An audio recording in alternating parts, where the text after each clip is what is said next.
আমরা এদেশের ফৌজ অধিকাংশ 99% ফৌজ আমার দেশের দেশপ্রেমিক, দেশের স্বাধীনতা সার্বভৌমত্বের রক্ষক। কিন্তু কিছু পেট মোটা জেনারেল আছে যারা নিজেদের বিবেক এবং মাথাকে অন্যের কাছে বিক্রি করে দিয়েছে, ঠিক কিনা? যেমনি ভাবে এই ধরনের কারবার কেউ করলে নরম কথায় নয়, তখন কঠোর হতে হবে, ঠিক তেমনি ভাবে কেউ যদি আমার এই দেশের মধ্যে বিজাতীয় কালচার, ইসলামী সভ্যতা, সংস্কৃতি, আমার এই বাঙালি জাতীয়তাবাদের চেতনা এবং বাঙালির সভ্যতা, সংস্কৃতি, ইসলামী সংস্কৃতিকে দূর করে পাশ্চাত্যের কুরুচিপূর্ণ ট্রান্সজেন্ডার মার্কা, বেশ্যাবৃত্তি মার্কা কোন কিছু যদি এই দেশে আমদানি করতে চায়, তার ক্ষেত্রেও কখনো নরম নয়, কঠোরভাবে কথা বলা হবে। আমরা কারো কাছে হাঙ্গা বই নেই, আমরা একমাত্র কার? অতএব যতক্ষণ আমার ইসলাম, আমার দেশ সুরক্ষিত থাকবে ততক্ষণ পর্যন্ত স্যালুট করব। তার বিপরীতে গেলে সে যেই হোক না কেন, চোখ উল্টাতে আমাদেরও দেরি লাগবে না ইনশাআল্লাহ। সকলকেই সমান মেসেজ, কারোর সাথে খাস খাতির নাই, খাস শত্রুতাও নাই। যে কেউ আমার দেশ এবং আমার ইসলামকে রক্ষা করবার জন্য এগিয়ে আসবে, দেশপ্রেমের পরিচয় দেবে, সে যেই হোক না কেন তাকে বুকে জড়িয়ে নেব। বিপরীত হলে ঠিক বিপরীতটাই হবে। নারাজ হইলেন? হইলে কিছু করার নাই, দাওয়াত দিছেন কে? দিছেন যেহেতু তো একটু তিতা কথা তো হুনুন লাগবই, ঠিক না? আল্লাহু আকবার কবীরা। যাই হোক, বলছিলাম মাঝে মাঝে কড়া কথাও কওয়া লাগে নরম মানুষে। তো হুজুর তো ডেকে দাড়ির কথা বুঝাইতেছে, বাবা তুমি দাড়িটা রাখলে তোমাকে কত সুন্দর লাগতো, দাড়িটা রাখো। এ হলো ওই যে কুত্তা মেজাজের, হ্যাঁ দাড়ি রাহমকে লেগা, আল্লাহ তো দাড়ি চায় না কেন? ও জন্মের সময় কি দাড়ি ছিল? মানুষের পূর্ণতার জন্য দাড়ি লাগে না, জন্মের সময় তো দাড়ি ছিল না, অতএব দাড়ি রাখবো না, এই জন্য দাড়ি কেটে ফেলি। হুজুর দেখলেন এ তো ইতর টাইপের, তো বললেন এই হাতুড়িটা নিয়ে আয় তোরে, আর ওরে বান। হুজুর বানতে বলেন কেন? কয় না, জন্মের সময় যা ছিল না হেডে রাখা লাভ কি, জন্মের সময় তো তোর দাঁতও আসেন না, হেডি আগে ভেঙ্গে লই, হাতুড়ি আনতে দিছে। ইনশাআল্লাহ তাআলা দাড়ি রাখবো তো? কে কে রাখবো? আমাদের যাদের আছে তারাও ইনশাআল্লাহ রাখবো, যাদের নাই নিয়ত করি ইনশাআল্লাহ আর কাটবো না। নবীজির সামনে চেহারা দেখিয়ে কিয়ামতের দিন চেহারাটা দেখানো ছাড়া, হাউজে কাউসারে পানি খাওয়া ছাড়া জান্নাতে যাওয়া যাবে? তো সেই দিন যাওয়ার সময় মুখটা দেখামু কেমনে যদি নাকি চেহারাটা নষ্ট করে ফেলি? আল্লাহ আমাদেরকে মাফ করে দেখ, আমিন। মেরে মুহতারাম দোস্ত, বলছিলাম কবরের প্রথম প্রশ্ন, মার রব্বুক, তোমার রবকে? দ্যাটস মিন তোমার সব কে ছিল বলো? যে ব্যক্তি বিশ্বাস করতো আমার সব আল্লাহ, ভালো মন্দ যা কিছু আছে সব কার পক্ষ থেকে আসে, আমার খাওয়া দাওয়া, আমার সুস্থতা, আমার অসুস্থতা, আমার সুস্থতা, এমনি ভাবে আমার দুঃখ, আমার সুখ, আমার দুঃখ, আমার সুখ, আমার শান্তি, আমার অশান্তি, যা কিছু হোক না কেন এই সব কিছু কার পক্ষ থেকে আসে? যে ব্যক্তি এটা বিশ্বাস করতো আর আল্লাহর ইচ্ছা অনুযায়ী নিজের জীবন কাটাতো, সে সাথে সাথে বলে দিবে রব্বি আল্লাহ, আমার রবকে। পরীক্ষার প্রশ্ন হলে পাঠানো হয়েছে, প্রশ্ন আউট করে দেওয়া হয়েছে, এই প্রশ্নের উত্তর রেডি করো। এগুলির খবর নাই, আইসা দেখবেন উল্টা পাল্টা প্রশ্ন করবে, বুঝেননি? আইসা উল্টা পাল্টা প্রশ্ন করবে, এসে বলবে হুজুর আপনাদের মাদ্রাসাগুলোর ভেতরে আর কয়দিন তাদেরকে কূপমণ্ডপ বানিয়ে রাখবেন, তাদেরকে একটু বিজ্ঞান টিজ্ঞান পড়ান, বাংলা ইংরেজি অঙ্ক পড়ান, এগুলো কতটুকু পড়ান, পড়ান না কেন? আপনার বিজ্ঞান থেকে এত দূর কেন? আচ্ছা ঠিক আছে, কিছুক্ষণের জন্য ধরে নিলাম যে বিজ্ঞান থেকে, ইংরেজি বাংলা অঙ্ক থেকে নাকি হুজুররা দূরে। আপনাদের মাদ্রাসার সিলেবাসে মনে হয় বাংলা ইংরেজি অঙ্ক নাই, কি বলেন আপনারা? নাই? কি যে আছে কি যে নাই হেডেও জানে না, আয়া খালি উল্টা বটবট করে। তারপরেও যেটা হোক না কেন, এখানে তো বিজ্ঞানী বানানোর ঘোষণা দিয়ে কাউকে ভর্তি করা হয় না, ঠিক কিনা? এখানে যেই কথা বানানোর কথা বলে ঘোষণা দিয়ে ভর্তি করা হয় সেটা পুরা করা হয় কি হয় না? হাফেজে কোরআন বানানো হয় কিনা, আলেমে বা আমল বানানো হয় কিনা, সত্যিকারের খাঁটি চরিত্রবান মানুষ তৈরি করা হয় কিনা, যেটা তারা বলে সেটা তো তারা করে। কিন্তু যারা বিজ্ঞানী তৈরি করবার দায়িত্ব নিয়ে এই যে সারা দেশের রাজস্বের বিশাল পয়সা যাদের পিছনে বিনিয়োগ হচ্ছে, এই সমস্ত বিজ্ঞানীরা আমাদেরকে কি আবিষ্কার করে দিলেন, খালি কথায় কথায় আপনাদের ভিতরে ইবনে খালদুন তৈরি হচ্ছে না, আপনাদের মধ্যে ইবনে সিনা হচ্ছে না, আর কবে হবে, খালি এইগুলি ওয়াজ মারো। তো তোমাদের ওখানে নিউটন তৈরি হয় না কে লিগা, আর একটা আইনস্টাইন তৈরি হয় না কে লিগা, ওই তো শেষ পর্যন্ত নাসিমুন আর করিমুন আর এই লেগুনার পিছনে দৌড়াইতো আমরে, আবিষ্কার তো ঘুরে গেলে। এই জন্য কেউ কাউকে ছোট করতে যেন না, এটার উদ্দেশ্য কাউকে খাটো করা নয়। প্রত্যেকে যে যার জায়গাতে আছে তাকে সেই জায়গাতে সম্মান দিতে শিখুন। ছোট করতে চাইলে তো হাজার ভাবে ছোট করা যাবে, ছোট করার দ্বারা কখনো কেউ বড় হয় না, বরং অপরকে সম্মান দেবার মাধ্যমেই মানুষ নিজেও তার সম্মান পায়। ওই যে আগেরটা যেটা বললাম, ওইটা বললাম ছোট করতে চাইলে করা যাবে কি যাবে না, কিন্তু কেন করতে হবে, করার তো কোনো দরকার নেই। ওখানেও তারা যথাযথভাবে যতটুকু তাদের সাধ্য আছে সে অনুপাতে অবদান রেখে যাচ্ছে। আলেম ওলামারা তাদের অবদান যথাযথভাবে রেখে যাচ্ছে।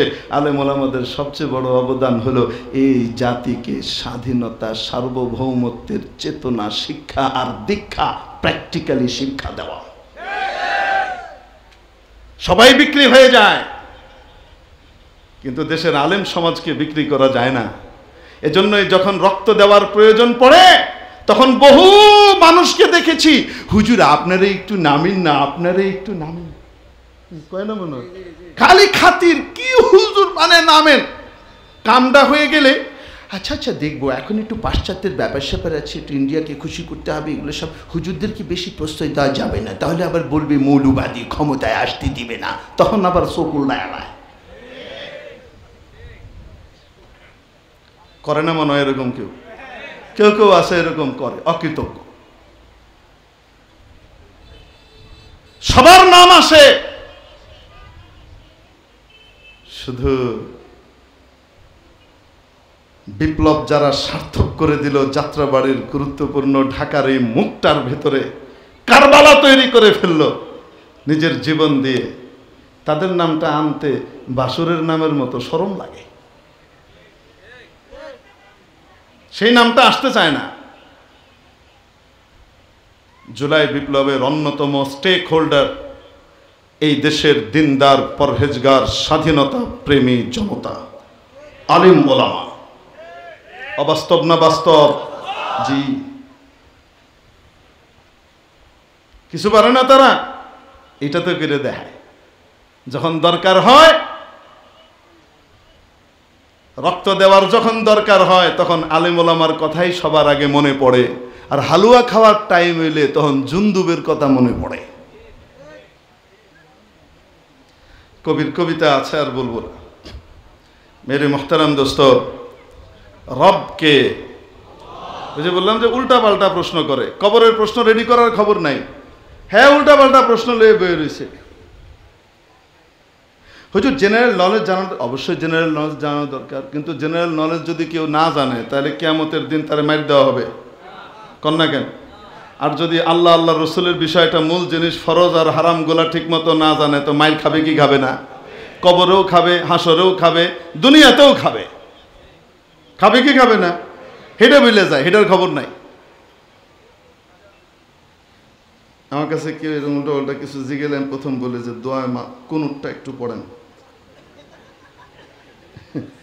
প্রথম কি জিগায়, দোয়ায় কুনুতটা একটু পড়েন। আপনার তো বেতের পড়েন, তো নামাজ তো পড়েন, যে দোয়া কুনুতটা একটু পড়েন, আমি দেখি আপনার দোয়া কুনুতটা ঠিক আছে কিনা। সোয়ালার সামনে আগায় না, হে নেই হেস, কারণ পড়তে দিলে তারপরে দু চারজন মাশাল্লাহ পড়ে শোনায়, তো পড়ে শোনালে তারপরে উত্তর দেওয়া শুরু করি। তো এর ভিতরে আবার বেশিরভাগই মাশাআল্লাহ এত সহি শুদ্ধ পড়ে। আমার উস্তাদে মোহতারাম শেখুল হাদিস হজরত মৌলানা জাকারিয়া সাহেব রহমতুল্লাহ আলাই মাদানীনগর মাদ্রাসার শেখুল হাদিস ছিলেন, সন্দীপ হাতিয়া বাড়ি ছিল। হুজুর বলতেন, আমি একবার গ্রামে গিয়ে আমার এলাকায় আমি খুব বয়ান করলাম, কোরআন শরীফ সহি করা দরকার, আমাদের সব কিছু সঠিকভাবে পড়ি, শুধু আল্লাহর কালামটা সহি শুদ্ধভাবে পড়তে পারি না, এটা নিয়ে একটু আমাদের মেহনত করা দরকার, কোরআন সহি করা দরকার। তো আলহামদুলিল্লাহ অনেকের নাম লেখাইলো যে আমি কোরআন শরীফ শিখাবো তাদেরকে। এদিকে বুখারী শরীফ পড়ান আর গ্রামে গিয়ে কি পড়াবেন? মানুষকে কোরআন শরীফ পড়াবেন। সুবহানাল্লাহ, রাহিমাহুল্লাহ রাহমাতান ওয়াসিআ। বড় মুখলিস আল্লাহওয়ালা বুজুর্গ ছিলেন। উনি বললেন, আমার এক গ্রাম্য নেতা চাচা ছিলেন, উনি উঠলেন, উনি উঠে করলেন, জাকারিয়া আমার এগুলো পড়ার দরকার নাই, আমার সব সহি শুদ্ধ আছে। তা আমি বললাম যে ঠিক আছে চাচা, সহি শুদ্ধ আছে তো আছে, তো ঠিক আছে আপনি পড়েন না। কয় না, আমার সহি শুদ্ধ আছে, মনে হয় তোমার বিশ্বাস হয় নাই। উনি বলেন, বিশ্বাস হবে না কেন? আপনি বলছেন, বিশ্বাস তো করছি। কয় না, তোমাকে শুনতে হইবে, আমার সহি শুদ্ধ আছে দেখো। তো বললেন, হুজুর ঠিক আছে শোনান। কোনটা শোনামু? হুজুর বললেন, সবচেয়ে বেশি শুদ্ধ যেটা সেটা শোনান। তো উনি পড়তেছেন, আমি পড়ে, হুজুর যেভাবে পড়ছেন আমি হুবহু আপনাকে পড়ে দিচ্ছি। ওই চাচা হুজুরকে পড়ে শুনেছেন, লাইলা ফি কাউরাইশিন আইলা ফিহিম রাহলাতাশ শাতাই ওয়াস সাদ। সহি শুদ্ধ হয়েছে তো? কন্যা কেন? লিইলাফি কুরাইশিন ইলাফিহিম রিহলাতাশ শিতাই ওয়াস সাইফ। আর পড়তেছে কি, লাইলাফি কাউরাইশিন এইলাফিহিম। লাইলাফ আর এইলাফ দিয়ে হেফার করে লাইতাছে, আর মনে করে বিশাল সহি শুদ্ধ হয়ে গেছে।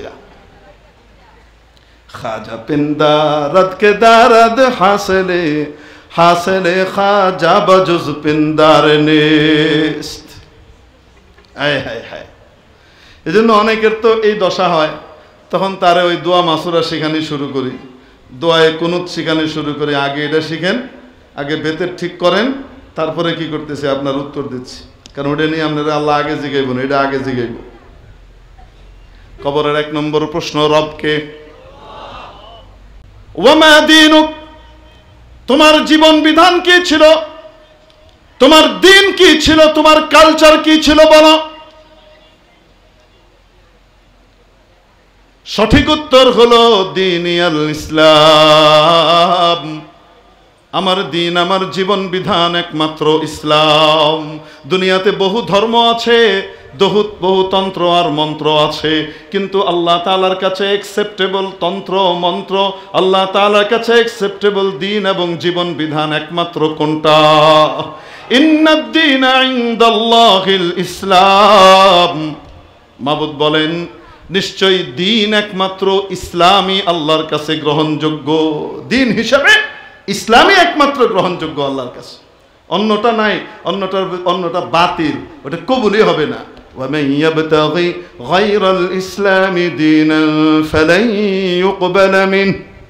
ইসলাম ছাড়া যে অন্য কোনো দিন গ্রহণ করে আসবে, অন্য কোনো মত গ্রহণ করে আসবে, কখনোই তা অ্যাকসেপ্টেবল হবে না, কবুল করা হবে না। দুনিয়াতে যে ব্যক্তি ইসলামের উপরে জীবন কাটাবে, ইসলামকেই তার সবার সামনে রাখবে, অগ্রাধিকার দিবে, সে ব্যক্তি কবরে ফট করে বলে ফেলবে দীনিয়াল ইসলাম। তৃতীয় প্রশ্ন হবে, তোমাদের কাছে যাকে পাঠানো হয়েছিল আল্লাহর পক্ষ থেকে, সে প্রেরিত পুরুষ তিনি কে? মুহাদ্দিসিনে কিরাম এই হাদিসের ব্যাখ্যার ভিতরে বিভিন্ন দালায়েল সহকারে বিভিন্ন তাওজীহ করেছেন। নবী পাক সাল্লাল্লাহু আলাইহি ওয়াসাল্লামের কবর শরীফ থেকে তার কবর পর্যন্ত যতটুকু জায়গা আছে, আল্লাহ সব আড়াল যেন তার সামনে থেকে উঠিয়ে দিবেন। সে সরাসরি নবীজিকে দেখতে পাবে, আর বলা হবে যে ইনি কে বলো। মুহাদ্দিসিনে কিরাম এই হাদিসের আরেক ব্যাখ্যা করেছেন, নবী পাক সাল্লাল্লাহু আলাইহি ওয়াসাল্লামের কোন সূরা, কোন আকৃতি তার সামনে ফুটে উঠবে। কিভাবে উঠবে আল্লাহই ভালো জানেন। বলা হবে ইনি কে বলো।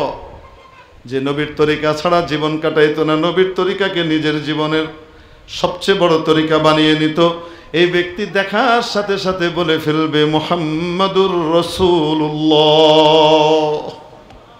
পাশ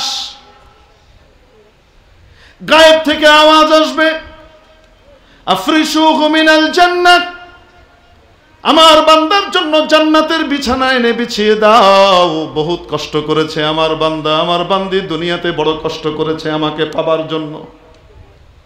জান্নাতের বিছানা বিছিয়ে দাও।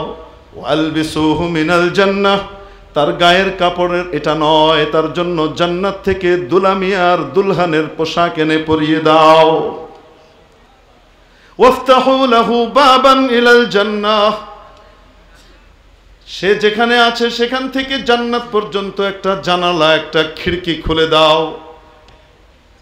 সেই জান্নাত থেকে ওই লাইন দিয়ে ঝিরঝিরে ফুরফুরে মৃদুমন্দ সুগন্ধিময় বাতাস আসতে থাকবে। সুবাসিত বাতাসে তার দু চোখ জুড়ে ঘুম নেমে আসবে, সে ঘুমিয়ে যাবে। বলা হবে নাম কানাউমাতিল আরুস, বিবাহের পরে বাসর রাতে নবদম্পতি জীবনের প্রতীক্ষিত সবচেয়ে প্রিয় কাজটা সম্পন্ন করার পরে যেভাবে সুখের নিদ্রায় ঢলে পড়ে, কেউ তাদেরকে সেই রাতে বিরক্ত করে না, এভাবে আরামের ঘুমে তলিয়ে যাও। কিয়ামতের আগে কেউ আর বিরক্ত করবে না। ফয়সালা হয়ে যায় তার। কেন? পরীক্ষায় মার্ক ভালো পেয়েছে, প্রশ্ন প্রস্তুতি নিয়ে গেছে। কয়টা প্রশ্ন গেল মোট? বলেছিলাম দুনিয়া, আখিরাত, কবর, হাসর সব মিলিয়ে আল্লাহ পাক পরীক্ষা নেবেন। পরীক্ষার ভিতরে কয়টা প্রশ্ন হবে? মৌলিক প্রশ্ন কয়টা? আখিরাতে 5টা, কবরে 3টা। কত হলো? রইল কত? 2। দুনিয়াতে 2টা পরীক্ষা আল্লাহ নেবেন। এক, আল্লাহ পাক কখনো সুখ দিবেন, ইজ্জত দিবেন, সম্মান দিবেন, প্রাচুর্য দিবেন, স্বাচ্ছন্দ্য দিবেন, এইভাবে পরীক্ষা নেবেন। দেখবেন বান্দা সুখ পেয়ে, প্রাচুর্য পেয়ে, ইজ্জত পেয়ে, সম্মান পেয়ে, পদ পেয়ে, ক্ষমতা পেয়ে আমাকে কি মনে রাখে? আমি যে আল্লাহ দিয়েছি তাকে, সে কি আমাকে মনে রাখে নাকি ভুলে যায়?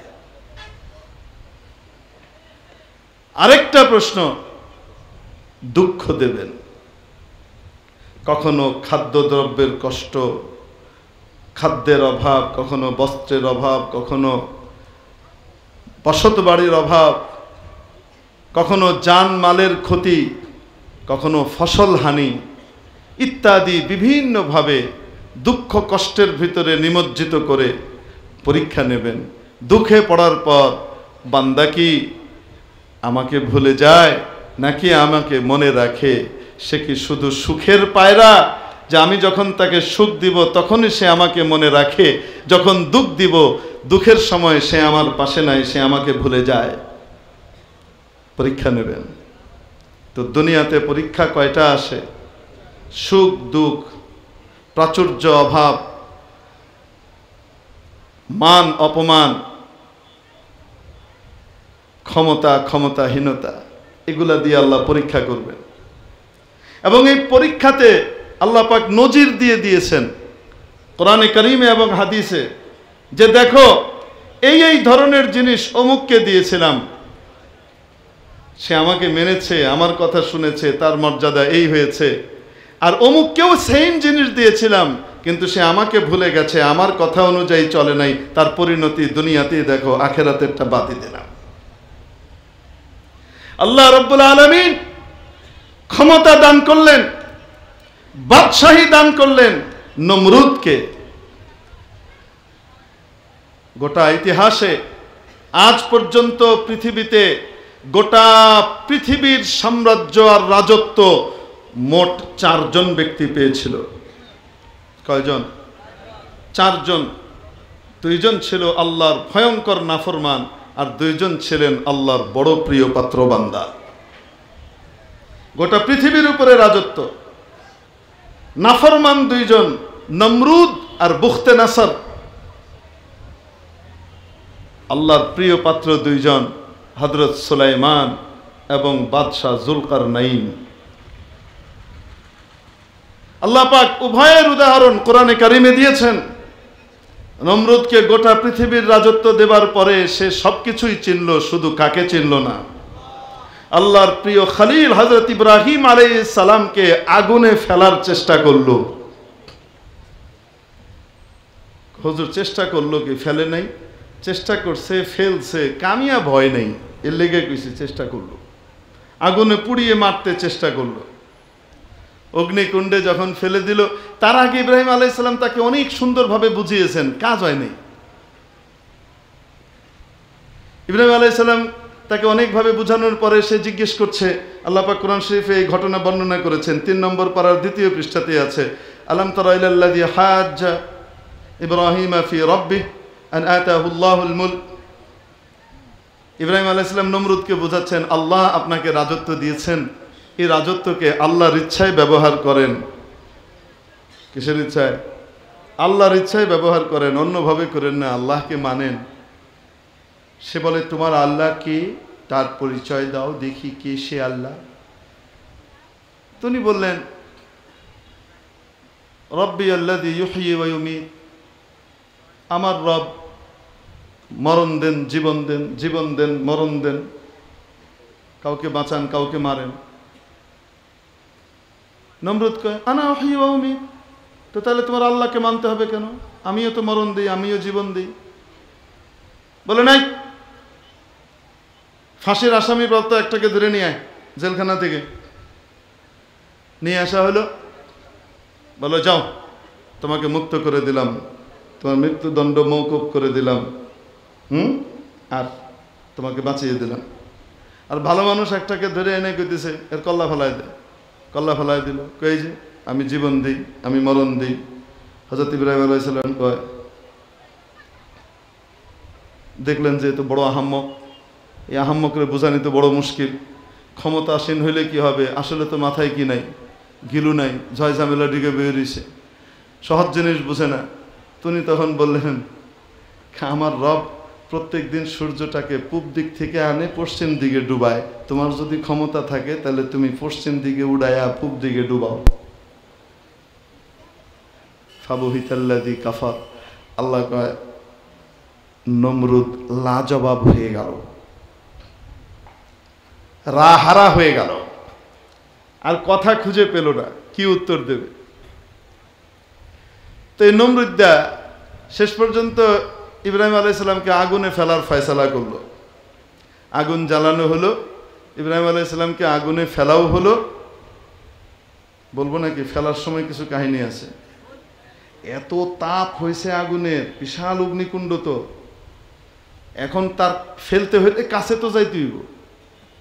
এখন কাছেই তো যাওয়া যাচ্ছে না, যাওয়ার আগেই তো সব ঝলসে যাচ্ছে, তো ফেলবে কেমনে?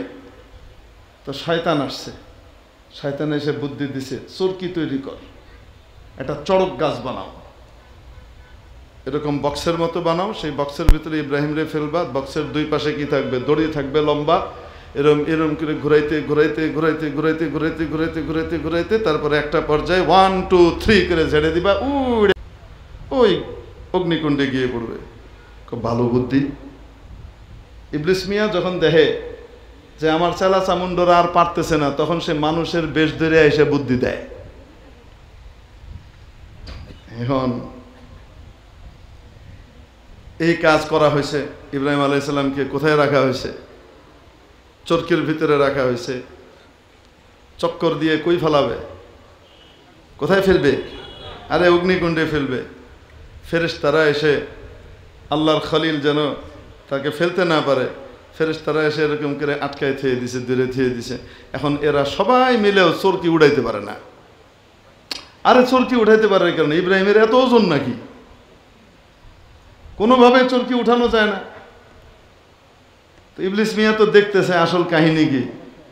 ইবলিস মিয়া কইল, এক কাজ করো, মৈত্রী যাত্রার ব্যবস্থা করো, তাহলেই সব সমস্যার সমাধান হয়ে যাবে।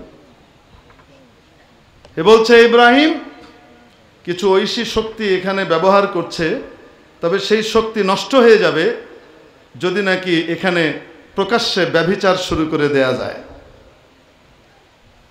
এখানে যদি জিনা আর ব্যভিচার আর অপকর্ম শুরু করা যায় তাহলে তার শক্তি শেষ হয়ে যাবে, কারণ ফেরেশতারা লজ্জা পায়, ফেরেশতাদের লজ্জা আছে। এই বেহায়ামি কাজ কারবার দেখলে ফেরেশতা সেরে যাবে, রহমতের ফেরেশতা। ইবলিসের যুক্তি দিয়ে সেই মৈত্রী যাত্রার ব্যবস্থা হইল। বুঝেন নাই মনে হয়? ব্যবস্থা হইল। হওয়ার পরে ফেরেশতারা লজ্জায় সরে গেছে, চরকিতে করে ফেলছে কোথায়? আগুনে পড়ার সাথে সাথে, কাছে কাছে যাওয়ার সাথে সাথে রব্বুল আলামিন আগুনকে যে পাওয়ার দিয়েছিলেন, জ্বালানোর পাওয়ার, সেটাকে রহিত করে দিলেন। সকলের জন্য নয়, শুধু ইব্রাহিমের জন্য। কুলনা ইয়া নার, আমি বললাম ও আগুন, কুনি বারদাও ওয়া সালামা,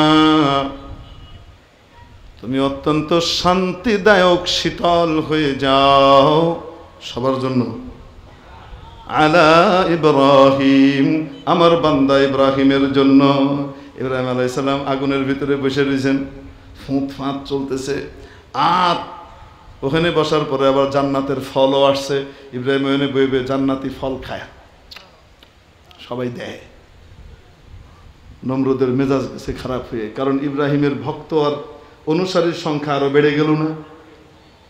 এখন তো নমরুদের দলের ভিতরে উল্টাপাল্টা শুরু হয়ে গেছে। নমরুদের ক্ষমতা নাই, ক্ষমতা তো ইব্রাহিমের বেশি।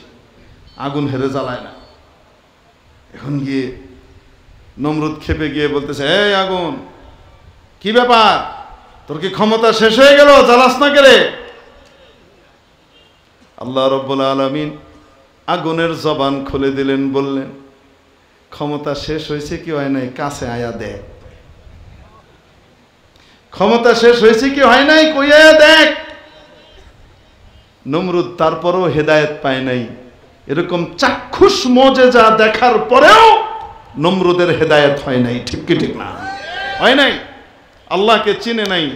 রব্বুল আলামিন সিস্টেম করে দিলেন, দুনিয়া থেকে জুতার বাড়ি খাইতে খাইতে দুনিয়া থেকে বিদায় নিছে। আল্লাহর সাথে যুদ্ধ করার জন্য সবাইকে নিয়ে নামলো। সিস্টেম হলো, আল্লাহ পাক নমরুদের বিশাল বাহিনীকে ধ্বংস করবার জন্য বড় কোনো কামান টামানের ব্যবস্থা করেন নাই, মশা পাঠাইয়া দিয়েছেন। কি পাঠাই দিয়েছেন?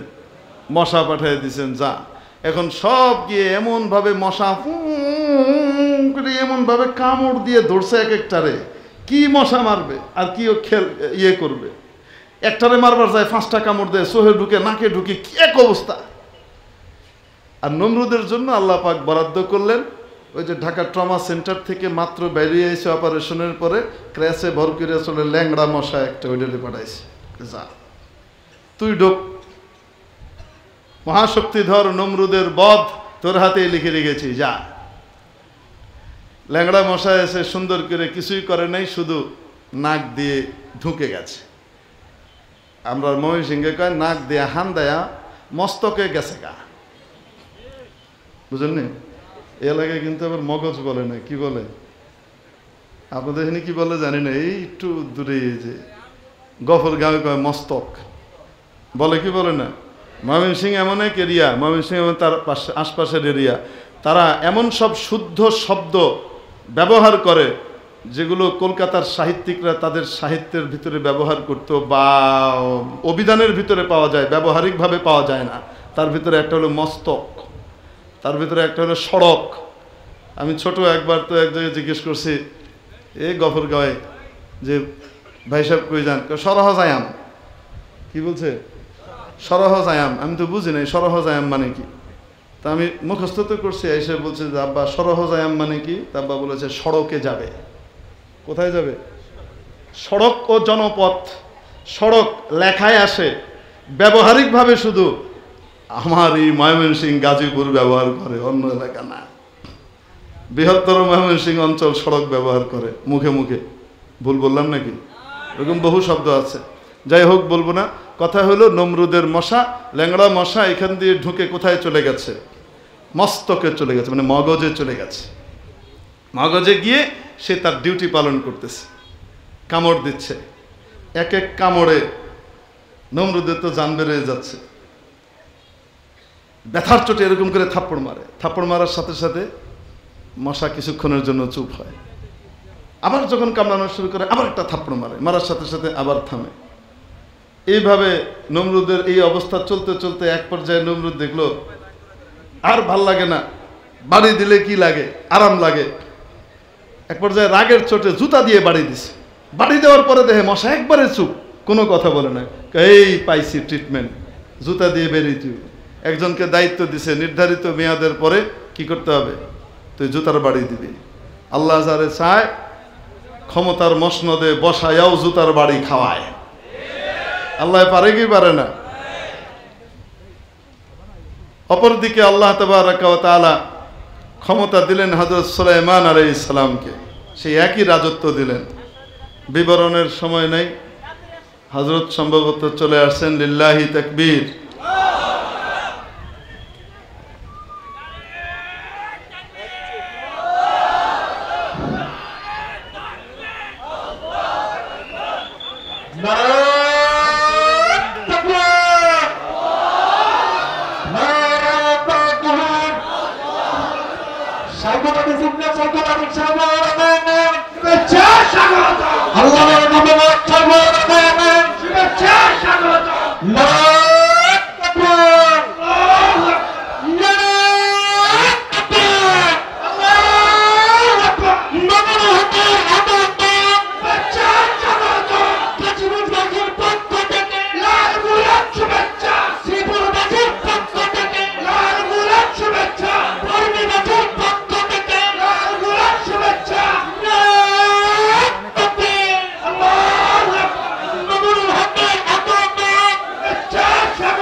সুইচ দেওয়া,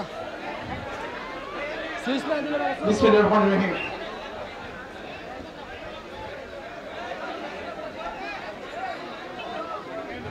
সংগ্রামী উপস্থিতি, আমরা ধৈর্য ধারণ করে বসি।